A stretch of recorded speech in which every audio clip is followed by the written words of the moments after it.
What is up, everyone? Welcome back to the channel.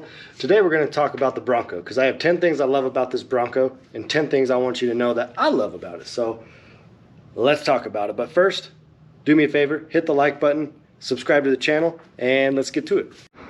So first thing I have here on this list is the soft top. So the reason I put this on the list was everybody has the hard top now, or everybody wants the hard top, right? My issue with the hard top is the hard top I think looks too much like a Jeep, and when you have the soft top it kind of gives a little bit like of a sharper edge at the back, so it doesn't look quite like a Jeep.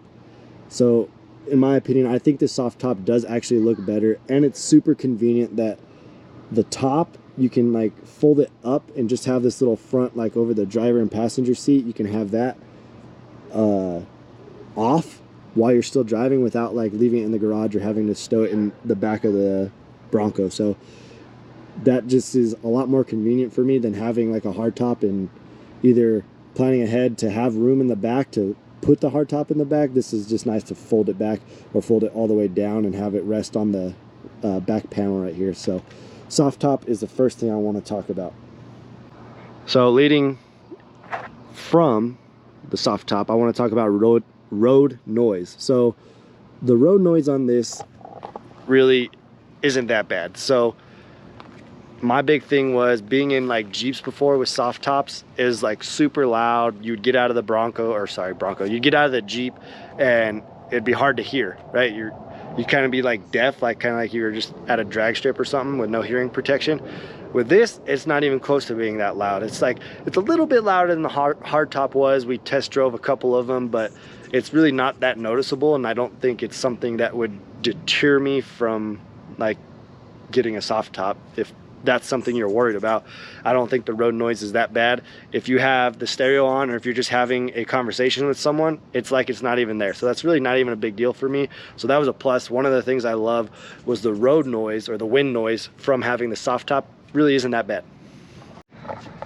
So staying on the outside of this thing, ride quality is absolutely amazing. So we had a Range Rover Evoque before we bought this thing, and that thing rode pretty well. Obviously it was made for the road. This thing's kind of made for the off-road lifestyle, but riding on city streets, like bumpy shitty city streets, is actually pretty decent. I'm not gonna lie.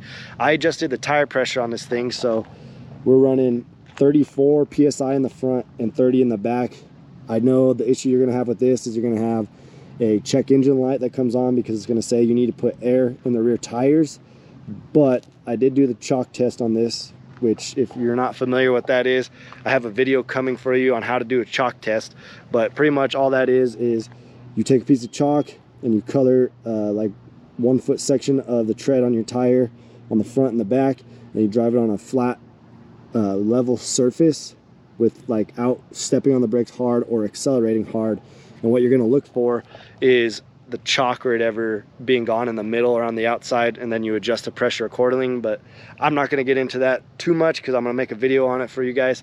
But with the chalk test, I found that was the best PSI. And then when you let that extra 5 pounds out of the back, it settles down the suspension in the back a lot more, because when you're talking about small choppy like road joints and stuff on bridges, a lot of that comfort is going to come from your tires, not your suspension. So adjusting your PSI to the correct range for like the weight of your vehicle will help you a lot as far as like ride comfort goes. But in this case, it being a Sasquatch with a 3-inch lift on 35s, it rides absolutely wonderful, and I couldn't ask for a better situation with this tire setup. Now let's talk about the 10 speed. So this truck, SUV, car, whatever you want to call it, it has a 10 speed, the torque shift 10 speed transmission, which is the same thing that I have in the F250, a little bit different, right? Obviously it's not going to have the same, or it might be the same, I don't know, but nonetheless it is 10 speed still, and it is absolutely amazing. The biggest thing I noticed is having that 10th gear for your override, especially when you have a 35-inch tire, which this might have 37s here in a little while, but right now 35s, it gets 20, I think we got, what do we get, 21 miles to the gallon on the highway, and that's with it lifted right now. So this is lifted 3 inches, right? And the tires are kicked out 1 inch all the way around. But, you know, 20 miles to a gallon on something that has 35s and has essentially absolutely no aerodynamic features, right? Especially since we lifted it, is pretty awesome. And I'd have to say that's coming in part from a 10-speed transmission. You know, on the trail when we go off-roading, it's really nice because it has 10 gears to pick from instead of having 6 or 5, or some people are doing 8 and 7 now. But like 10 speeds, like this thing is not searching for gears. Like, and if it is searching for gears, you do not feel it shift. Like if you put this thing in sport mode, which puts it in like an all-wheel drive, 4-wheel drive kind of deal, it's ridiculously fast, especially with the 2.7 liter that we put in this one. But yeah, the 10 speed, it's absolutely amazing. I haven't had any issues with it. I know there's a lot of people complaining about electronic transmissions being faulty and stuff, but you know, we haven't had any issues on it. But granted, we don't have 200,000 miles on this car yet, but you know, time will tell on that one. But for now, 10-speed transmission is one of the things I absolutely love about this Bronco. So hopping into the interior, one of the things that I love about this is the interior. So we have like, it's marine grade vinyl is what Ford calls it. So if you've ever been on a boat, this is like the kind of vinyl that you would have. It has blue stitching in it to kind of match the black diamond package, which is where you'll get like the blue right here on your air vents in here, over there, and all that stuff. But the marine grade vinyl, absolutely wonderful. So one of the things that we did, I'm gonna get, you can't even see me like that, but we went off-roading with the windows down, which was kind of a mistake because we got mud inside of the cab. So what's nice about having the marine grade vinyl is you can grab a hose like I did and hose off your seats, which is awesome. And yes, I know someone's gonna tell me that it's gonna be an issue because then you're gonna get water all over the floor. But I mean, ignore the shit in the back seat. But this thing has drain plugs in it, right? Which are over here. So you pop this plug out and you can drain all the water out. So I came in here with a hose and hosed down all of the seats. Obviously I didn't spray the shit out of it, but you know, hose it down enough to where we could get all the mud out of the floorboards and all the mud off the seats. Scrubbed it down, pulled the plugs, drained it out, got a towel, cleaned out all the cracks, turned on the air compressor, blew everything out. We were good to go. I was like, I think that's absolutely awesome, especially when you're gonna, you know, use this thing primarily for off-roading. You know, it serves a purpose, right? Like, we bought it to go off-road and do a bunch of cool shit.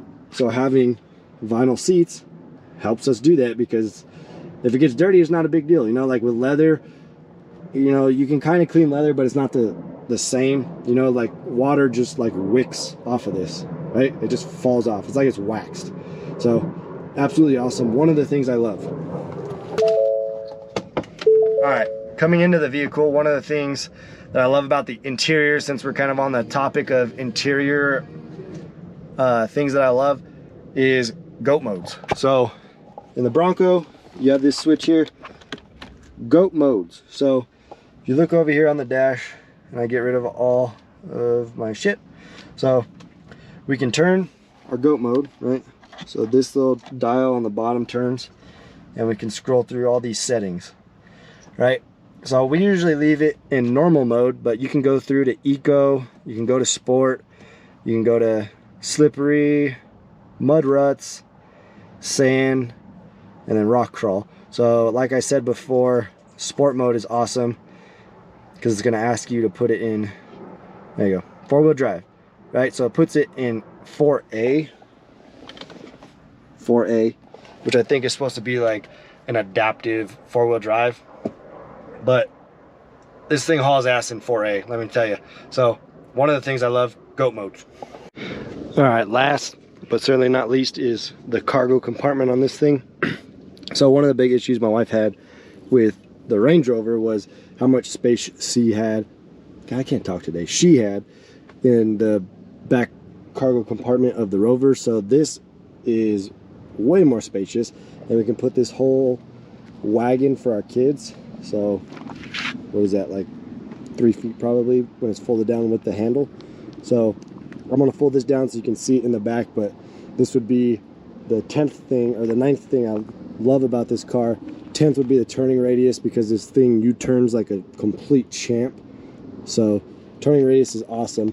But let's get back to this, and I'll show you this inside of the cab so you can understand why this is so bitchin'. All right, so here's what I'm talking about. We have it folded down and it fits in there perfect. And she's able to put like the diaper bag or snacks under here. She can stack the cooler on top of here.